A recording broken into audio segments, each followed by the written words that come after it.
Welcome back sa akin channel. Narito naman tayo para sa pinakabagong balita mula sa mundo ng politika. Sa isang mainit na balitang kumalat matapos ipasilip umano ang kulungan na konektado kina Speaker Martin Romualdez at Congressman Zaldico.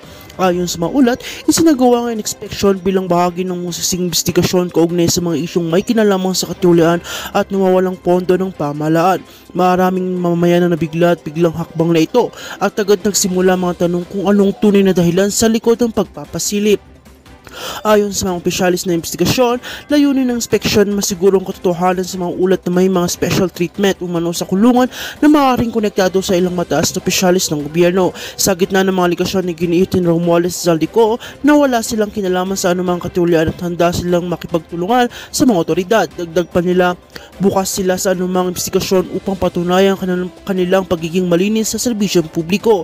Ngunit sa kabila ng kanilang pahayag, hindi pa rin napaway ang pagdududa ng ilan. Maraming netizens at taga-subaybay ng politika ang nagsasabing tila huli na raw ang hakbang na ito, lalo na't matagal nang lumulot ang mga isyu na wawalang pondo at kontrobersyal ng proyekto. May mga nagsasabi pang baka ito isang paraan upang ilihis ang atensyon ng publiko mula sa mga mas mabibigat na isyu na kinakaharap ng kasalukuyang administrasyon.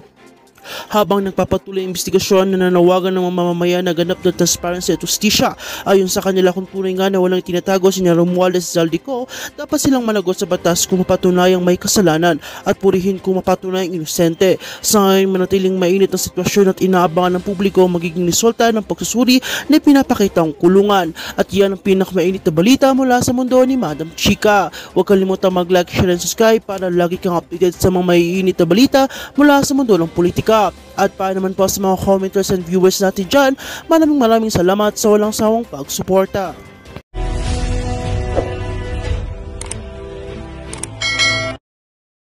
Nagnanakaw ng 100 piso sa SM. Pagdadaanan na nagnakaw ng 100 milyon mula sa floodgate. Walang computer, walang laptop, walang special treatment, walang aircon, walang basta kung anong walang chick, sabihin mo, diretsuin mo na kami, naiiyak ka pa. Nako, dito sa video na to, ipapasilip ho nitong si DILG Secretary John Vic Remulla ang magiging kulungan nitong si Martin Romualdez at nitong si Zaldico. At dagdag pa ho niya mga kababayan, wala daw hong special treatment doon sa mga politiko o individual na nasasangkot dito sa maanumalyang flood control project na to kung sakaling makulong sila dyan sa mga pasilidad na ipapakita sa atin nitong si DILG Secretary John Vic Remulla. Pero bago yan mga kababayan, kung bago lang ho kayo sa page update, sa like at sa subscribe, masaya na ho tayo dyan at sa mga gusto sumali sa ating community, yung join button nandyan lang ho sa baba. Bago tayo dumako dyan kay John Vic Remulla, pasdaan ho muna natin na mabilisan itong mga hanas, itong si Ping Lacson, ang pagbabalik, palakpakan, ibang klase, mission accomplished Mr. President, napatagal at na-delay at hindi gaanong napag-usapan ang issue ng maanumalyang flood control project sa Senado. Mission accomplished, sir. Yan ho ang report nitong si Soto at nitong si Lacson dito kay Marcos Jr. Mantakin niyo mga kababayan, isa't kalahating buwan, walang naghihiring sa Senado at dyan naman sa ICI, hindi naman ho isinasa publiko. Kaya naman, mission accomplished, Boss Martin Romualdez Zaldico at dito kay Marcos Jr. Yan ho ang siguradong i-report. Malamang sa malamang, yan ho ang i-report nitong si Soto at nitong si Ping Lacson sa kanilang mga amo na nasa House of Representatives at Senado. Isa't kalahating buwan ho, inaabangan ng sambayan ng Pilipino, Blue Ribbon Committee hearing, kaugnay dito sa mga anomalyang flood control. Talagang dinilay ho nila, nakuha na lang nilang nag-break dyan sa Senado at House of Representatives, hindi pa rin ho napag-usapan. Ngayon ho mga kababayan, nakareses ho sila, talaga na mga tinitignan nila kung paano ang pagtanggap ng sambayan ng Pilipino dito sa hindi pagtalakay ng mataas at mababang kapulungan dito sa mga maanumalyang flood control project na to. If elected again as Blue Ribbon Chairman on November 10, our hearing will resume on November 14. Palakpakan. Pambihira, oo. Diba? Estratehiya ho nila yan. Mantakin mo, ikaw na magiging chairman ng Blue Ribbon sa November 10, tapos magpapalipas ka pa ng ilang araw para mag-hearing. Ano yan, lokohan? Pambihira talaga to. Alam naman namin, ang endgame nyo dyan, talagang hindi mapag-usapan. Di ba? Hindi, kung pwede nga lang, huwag na kayo mag-hearing. Kaso hindi pwede. hinahanap yan ng ating mga kababayan. Tama mali? Ito sabi dito sa report ng One News. Senate President Pro Tempore Ping Lacson said on Saturday that the Blue Ribbon Committee will resume its probe into alleged irregular flood control project on November 14 if he is elected chairman when the Senate reconvene on November 10. Palakpakan mo tayo mga kabayan. Strategy. Mahigit isang buwan, magdadalawang buwan, hindi ko talaga nila tinalakay ang issue ng mga annual yung flood control. Kasi yan ang utos sa kanila. Hindi naman para talakayin, hindi naman para pag-usapan. Ang ano nila yan, pahabain nila yung tipong puro, kumbaga sa korte, motion for reconsideration. Yan ang ginagawa nila. Di ba nagmo-motion sila sa sambayan ng Pilipino? Ito, mag-iimbestiga din kami pero delay muna natin. Yan ang ginagawa nila dyan sa Senado. Diyan naman sa ICI, hindi pwedeng isa yung pribadong mga buhay nitong mga kongresistang kontratista at mga kontratista mabubuyang-yang pagka isinapubliko natin. Di ba ang kakapal ng mukha nila? Nung hinihima sila ang pera ng sambayanan, okay lang ho sa kanila. Pero noong nagkabistuhan, hindi pwede. Hindi natin pwedeng pakita sa sambayanan kung paano natin pag-usapan ang pera ng ating mga kababayan. Di ba? Ganyan nung sila kakakapal ng pagmumukha. Eto, dito tayo. Yan tayo. Lipat na ho tayo. Kung makita yan si Boy Tago, itong si Ping Lacson Boy Tago kasi para ho siyang ewan, di ba? 5 sa 10 ka na nga mag-aano, tapos ipapabuti mo pa ng 14, talagang pinapatagal nyo na lang. Ito, kung kinurako ng mga Duterte ang pera ng bayan during PRR this time, nasa ang mga bahay nila sa Ladiswala, helicopter, private jet, mga engranding bahay, bakasyunan at kung ano-ano pang senyales na lavish lifestyle, nasaan na? Wala. Diba? Binibida nila nung panahon ni Digong, maraming pagnanakaw. Ninakaw nila yan, ninakaw nila to. Si Sara, ninakaw niya confidential fund. Wala nga ho silang mapakita na ika nga lavish lifestyle dito sa mga Duterte na to. Yun naman nagbibintang, anak ng Petrang Garabata, mga congressman, mga senador lang, pero yung buhay nila, daig pa mga prinsipe at prinsesa. Pambihira talaga. At meron nung revelasyon itong si Ombudsman Boying Remulla. Nung nabasa ho natin to, tayo ho natuwa kahit po paano, di ba? Ano naman ho tayo mga kababayan? Hindi naman ho tayo kagaya ng mga pinklawan at dilawan na pagka yung mga kalaban nila sa politika kulang na lang pag nasahan ho nila na magurgur yung mga yan. Pero tayo dito nung nabasa natin to, siya naman talagang ang kalusugan nitong mama na to okay na okay, no? At sana yung kanyang sakit hindi na bumalik kasi mahirap yung mga ganyang klaseng sakit, bumabalik yan. Ombudsman Jesus Crispin Remulla has revealed that he was diagnosed with leukemia after undergoing a quadruple bypass heart surgery in 2023. Kung okay na ho itong si Ombudsman Boying ngayon, di palakpakan, no? Di ba? Ano yan? Hindi ho tayo kagaya ng mga pinklawan at dilawan dyan na pagka yung mga kalaban nila sa politika, kulang na lang isumpa nila, pagnasahan nila ng kung ano-anong paghihirap sa buhay, di ba? Ano ho yan, kalusugan yan. Kung ano man ang kasalanan nitong si Boying sa kanyang trabaho, pagbabayaran niya ho yan pagdating ng panahon. At gusto ko, pagka pinagbayaran niya yun, nasa maganda siyang kalusugan. Ayaw ko siyang magkasakit, ayaw ko siyang mapunta ng ospital. Gusto ko kung ano yung mga karampatang kaparasahan, sasaluhin niya ng buong buo talaga. Pagka presidente na si VP Sara, siyempre. Ito na mga kababayan, ipinasili po nitong si Secretary John Vic Remulla yung mga posibleng pagkulungan nitong mga magnanakaw na congressman. John Vic, pasok! Naku, yan ayos yan grabe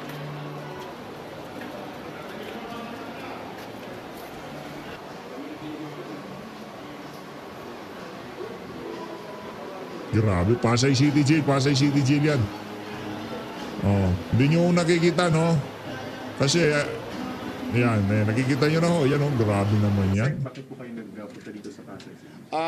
Ayon sa batas kasi, ang salary grade 26 pababa ay RTC. Ang district engineer, sa akin pagkakaintindi, ay salary grade 26.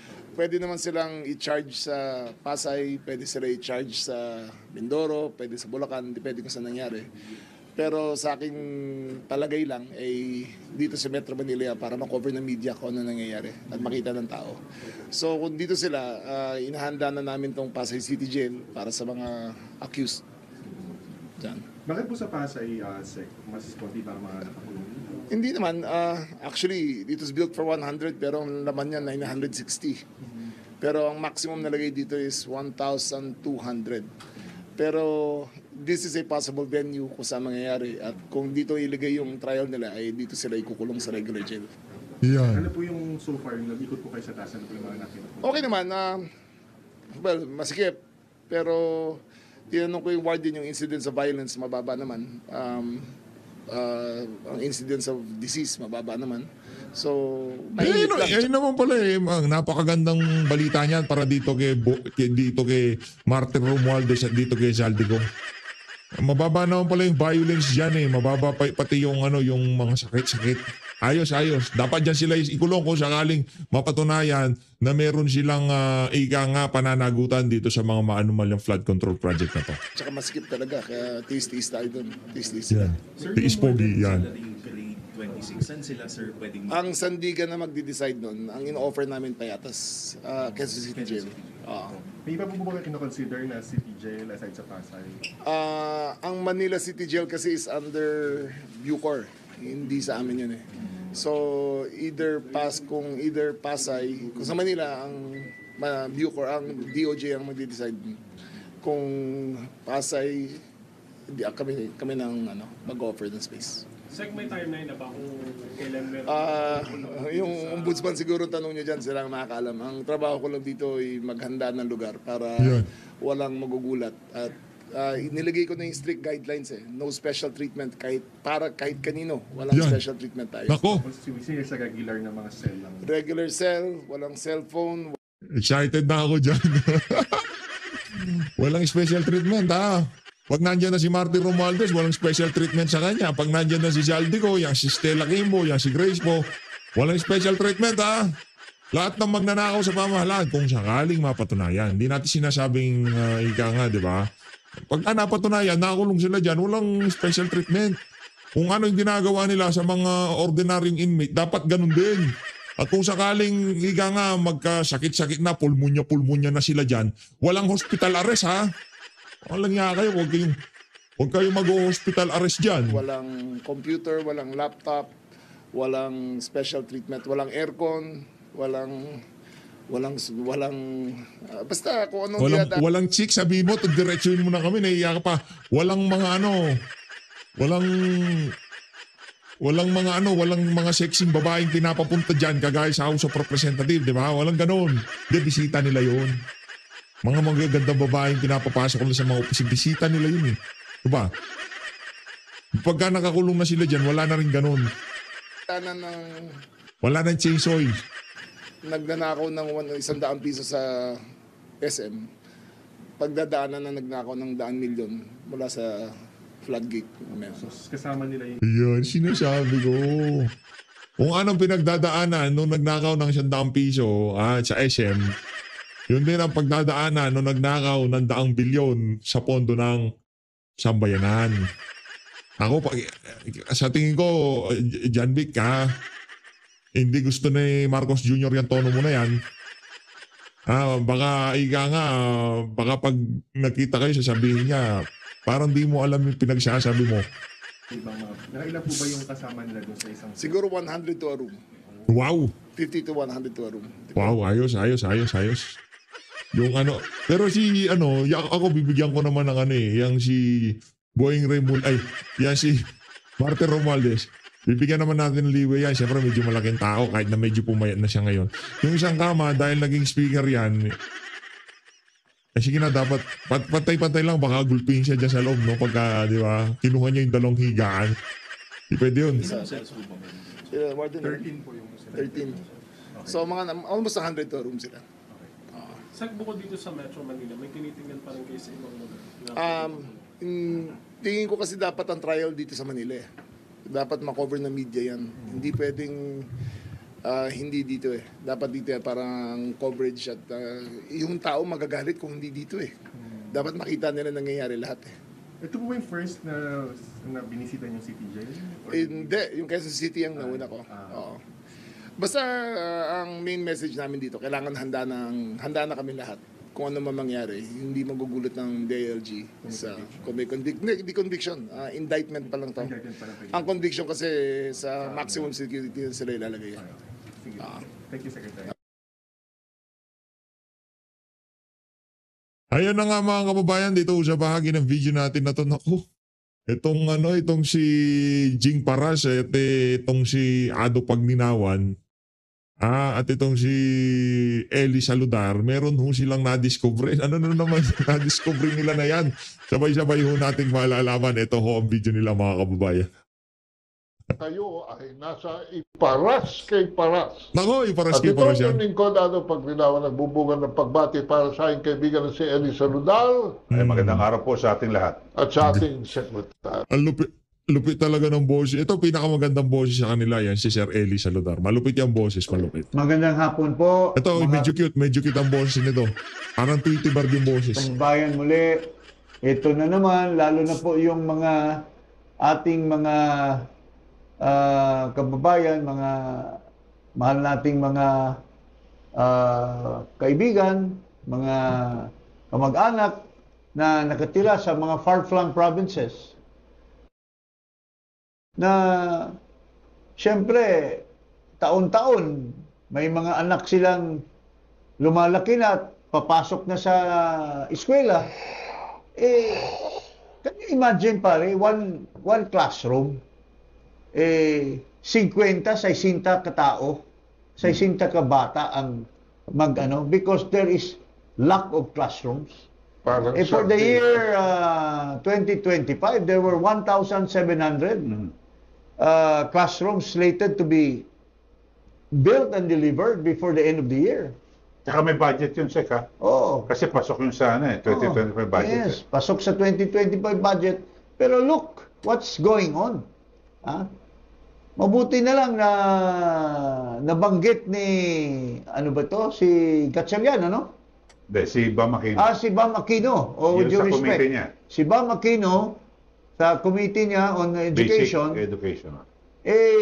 tinanong niya ang DPWH. Medyo reluctant pa magsagot si Vince kasi wala Hindi siyang alam. makapaniwala eh. Sabi niya, totoo ba ito? Siya, bago niya tinagot. Tama. Napaka ano naman ito? Siya mismo was surprised. He is the secretary now of the Department of Public Works and Highways, and he was even astonished for the data in his hand. Out of 1,700 mga kababayan, only 22 has been finished, 800 is still ongoing, and 800 has not been started. Can you imagine that? Paring Eli, ano masasabi mo niyan? Pero yan maliwanag na, kapalpakan. Tapos pero ang dapat masisi dyan yung Pangulo. Yes. Kasi dapat, kung ikaw ay presidente, kahit sa kumpanya lang, Sek Jing, Tatlong taon na Alam ba, sa isang kumpanya lang, presidente ka, lahat ng bawat head ng mga departamento, hindi nga man ng report yan weekly or monthly. Yes. So, i-check mo, kumusta yung project mo sa ganon? Ano na yung status doon? Can you Umabot ng imagine, October, wala. magatuklas pa si Bam Aquino pa, imbis siya na yung nag-divulge na sinabunan niya yung bunuan na yan. At saka yung Anggara na yan. Yun ang responsible. Pero kasi, Sek, yung sa DepEd, wala sa kanila yung sa construction Wala. DPWH lahat. Tapos ang matindi yan. Pero kung ikaw ang secretary, dapat pinomonitor mo. Hindi ba? Before Bam Aquino gets to know about it, dapat alam na yung Anggara yan. Kung bobo yung Pangulo mo, it's his call. Pero pinaabot mo sa kanya. Kung ako si Anggara, minomonitor mo yung progress ng kasi ikaw may responsibility sa mga maestra, sasabihin ng mga superintendent of schools or kung sino man yan, sir, kasi may mga meetings yan Papatawag si Anggara, what's your report? Sir, dito sa classroom na naka-allocate sa amin wala pa pong nagawa. O di, patawag ni Angara yung mga undersecretary niya. Oh, bakit? Tapos, sasabit ng report. Isusumbong niya dito sa bangag. Pero Nung sinusumbong niya, nakatunganga lang yung bangag. Eh, paano naman malalaman niya yung responsibility? mismong si BP Sara, binabang niya, nagsusumbong siya kay BBM, pero Oo. walang ginagawa eh. Walang ginagawa. Nakatulala lang. Meron ako explanation dyan. Dali lang, eh. Yan, Yung yan. report na ibigay after 10:30 in the morning. Ano na? Wala na.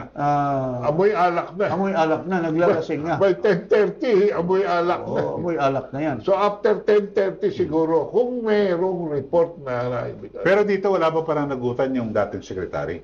Dapat, alam mo, kung Kasi parang ang nanahimik implementing na, no? agency nito, si Bunuan, dapat yan ang hahabulin. Bakit ngayon parang nakalimutan na si Bunuan? Oh. If you recall, yung Bernardo, bata ni Bunuan yan, nagre-report kay Bunuan yan. One time na-meet namin yan ni Pichay, si Bernardo, dahil nagreklamo nga tinutulungan ko si Congressman Nograles, na bakit yung kanyang project, hindi na-implement or ang kanyang gustong mangyari na doon sa district engineer. So, kinausap si Bernardo, sabi niya, sir, kausapin ko si secretary. So, ibig sabihin, siya yung He calls the shots. Secretary Bunuan calls the shots. And I will not be surprised kung limpak-limpak na milyon yung kinikita ni Bernardo. Don't you think that Bunuan, di umano'y kasama din dyan? Pero bakit he's getting scot-free? Why is he not being investigated? Why is it that command responsibility lahat ito? Itong mga corruption sa Department of Public Works. The buck stops at the office of the secretary. Yan. Di ba? Paring Ado, ano masabi mo dyan? Ang problema, the office of the secretary connects with the office of the president. Kaya Kasi alter ego. Utol na yung At ang balita ko, So, baka ibig sabihin, pag sige. pinatawag si Bunuan, the next time mag-appear yan, baka naka-wheelchair na yan. Yan. Hindi naman sasalita. Pinilaya na. Pinilayan na. Parang si Saldi. So, ibig niya sabihin ni paring Ado, kaya nga inano si Bunuan, sideline, hindi na It will connect. para Huminto yung na ron. mga ni Bernardo, hanggang doon lang kay Bernardo. Hanggang lang Bernardo. Hindi nakakonect papunta doon sa mastermind. Talagang matinik ang mga Matinik ang nagapaligid mafia. nitong mafia ni Marcos. Tsaka napanood ko yung hearing sa Senate. Bili mo, yung DPWH, 3.5 million per classroom ang budget nila. Pero pag pinagawa mo sa private, 1.5. Hindi lalagpas ng 1.5. Totoo yan. So, overpriced ng 2 million Overpriced. per classroom. Kaya nasabi ni, with your respect, hindi naman perfect din ito si Congressman Libiste.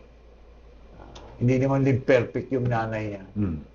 Pero, he makes sense na dapat ibaba yung presyo. Ibaba yung presyo. Across the board. Kasi ang laki ng leeway kasi ng mga contractors Kasi yung ABC, yung parang doon babasihin yung bid price. Tinataasan na. So kaya nga ang daming mga luko-luko na mga contractor na nagda-dive.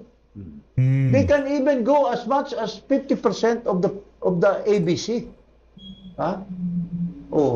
So ibig sabihin talagang kung gago ka, magpalugi ka, bakit ka bababa ng 50%? Because ang laki pa ng leeway ng presyo. Dahil nakikinabang kasi. So they made it so much that talagang covered lahat ng mga kalukuhan. Covered lahat ng komisyon ng lahat ng mga buhaya. So, yun po mga kababayan. Tapos meron pa diyang diskarte sila dyan kasi may nakakausap ang contractor. Pag na-implement na yung project, yung babaguhin ng konting-konti yung design, As papadagdagan ng pondo. Yes, ang tawag niya. May tawag doon, Sek. Usapan na yan na, sige. Talagang matik na yan pag ibig medyo, ka. boss, nasagad tayo Mayroong sa ano. tawag dyan na babaguhin nila. Yung konti lang yung design. Babaguhin Tapos, para magdagdag ng... madagdagan ng budget. Galing din doon sa nasave. Hindi ba dapat pag DepEd yan, classroom yan, DepEd na rin dapat ang magpapabilis? Sa panahon ni Sara. Hindi, panahon pa ni GMA. May ano kasi yan Rojas Law. May law yan na talagang ang magpapabuild is the department mismo. Pero nabago nga kasi... Kasi nga, 2025 elections. Nagre-raise sila ng pondo. Pero dito talagang malaking kapalpakan. Tapos yung binabanggit ko rin sa housing. Sek, yung sa housing. Sa housing, tingnan mo. Yung si matino itong bata na ito. Matino yung mga magulang nito. Ano bang pangalan nito? Aliling. Si Aliling. Talagang yung tatay, yung nanay naman kaibigan ko yan, personal friend ko. Yung anak nila talagang pinag-aralan kung tanggapin ba niya o wala. O hindi yung kanyang posisyon kasi yung pinalitan niya, yun ang pinakakumag sa lahat, yung kaya nga Tolpo. Wrath of God naputol yung kamay dahil mahilig sigurong gumaganon putol ang pangalan. Wala na build. Out of 1 million na pinapromise nitong bulok na Pangulo, 1 million a year na classroom, nung iniimbestiga ni Toby Chanco sa committee, he declared 12,000 lang daw ang nagawa for the last 3 years. Can you imagine? 3,000. Do you have a president like this? Hindi ba kayo mahiya, Marcos, na ganun ang performance mo? Tapos you want to stay put in power? Build more. Tapos 12,000. More. Pero ito si Juan, sabi niya, I will not allow myself to be forced into something na hindi totoo. I can only build up to 2028, 300,000. 300,000 lang. Hanggang 300,000. Yan ang realistic na... Yes, that's the most realistic, sabi ni Secretary Aliling. Hindi katulad nitong gumang na... Ano nangyari sa 1 milyon ni Agusar? Wala, kaya nga natanggal siya.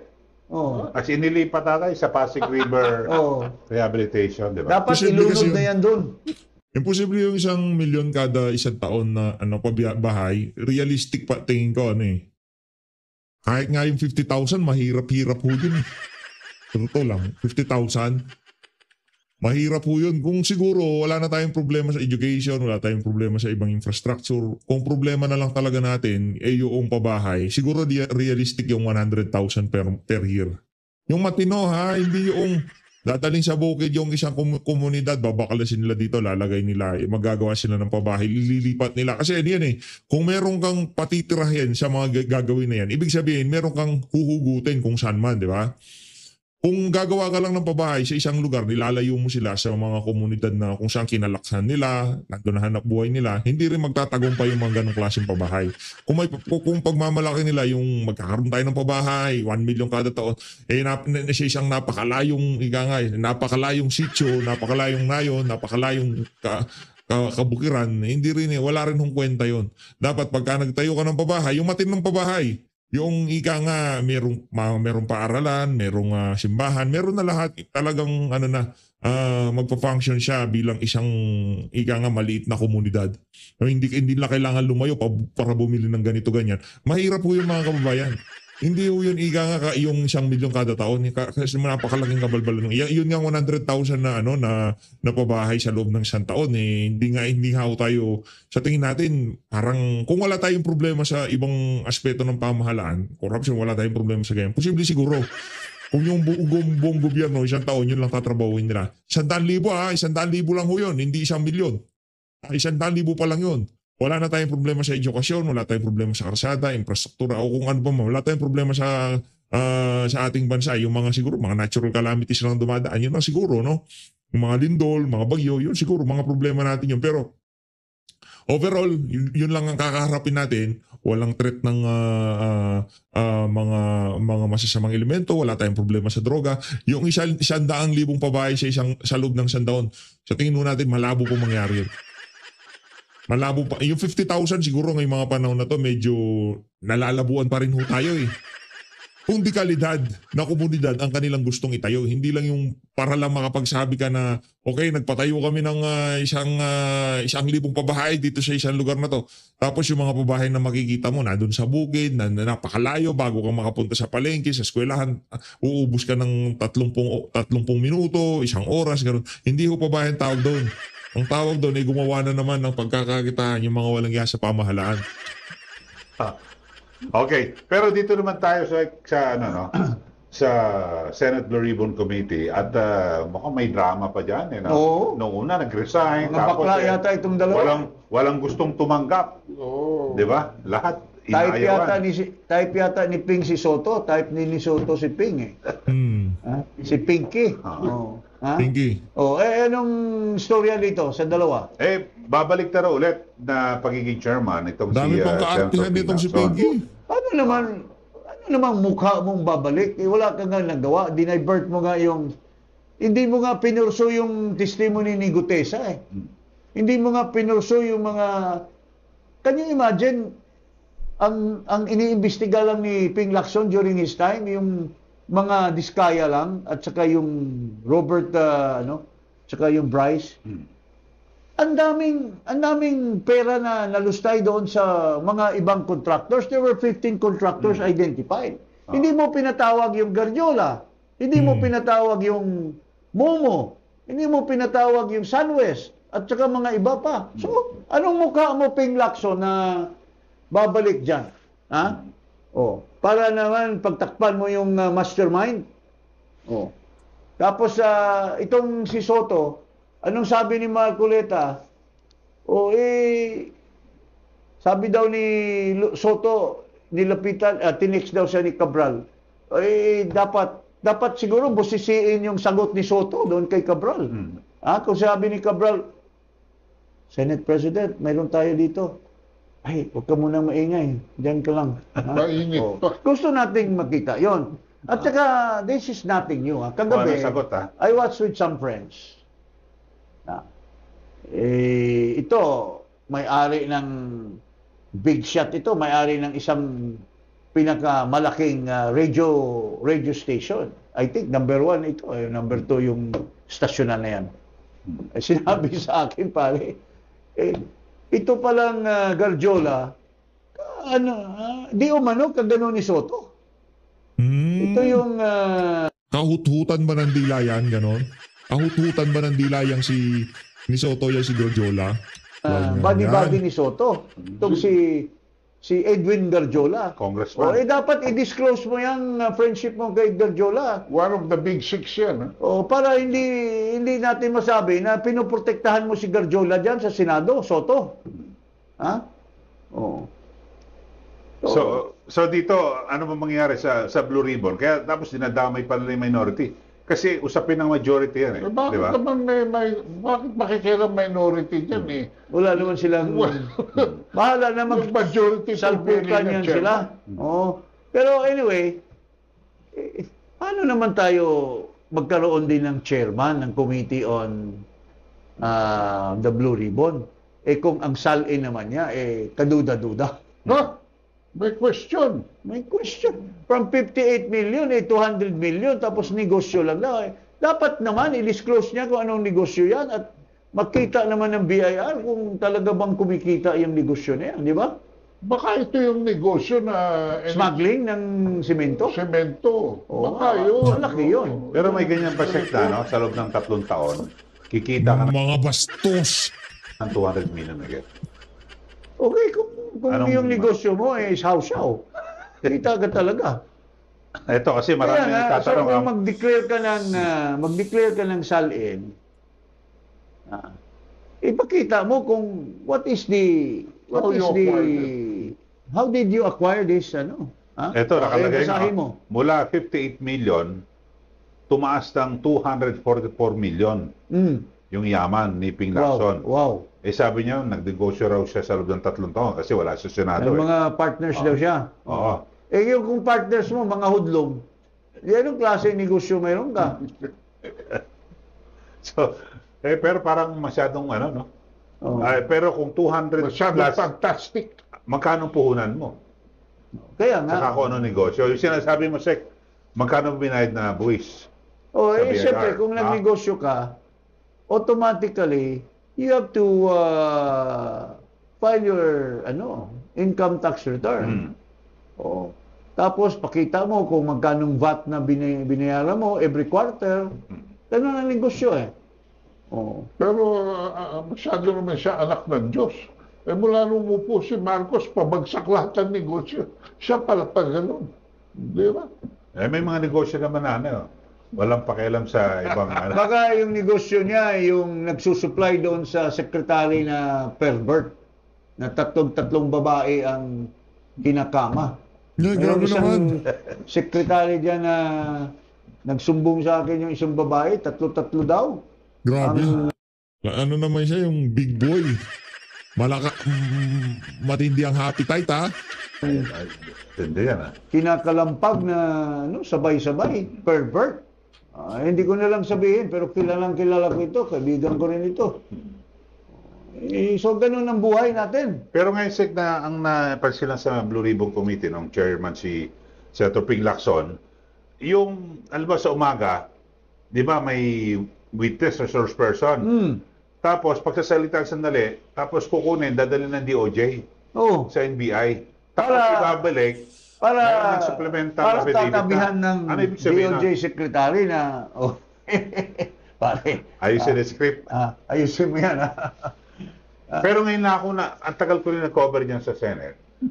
No, walang makakalis eh. Lahat ng sabihin mo lahat dyan. Bata nga sila ni Martin. Doon pa lang sa dinibulge niya na tinawagan ako ni Martin at pinalipat yung prisoner yung si Bryce Hernandez sa ibang lugar eh.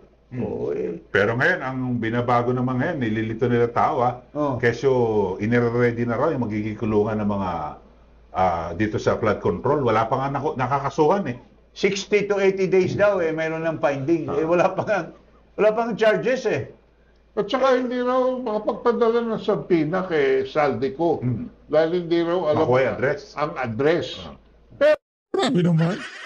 Kapag kayong kopya ng sali, wala kayong address. Pero nakapagpadala sila ng daan-daang bilyon doon sa bahay niya sa Horizon, sa BGC. Alam mo, sa Pagka supina, walang address. Pero pagka daang milyon, merong address. So, ladies, maraming salamat sa pag-support sa PH Update. Yan ho ang naging talakayan itong si Pingjing Paras, Arado Paglinawan. Arado Paglinawan nga ba? Parang mali tayo dito tama. Arado Paglinawan at itong si Sir Elisa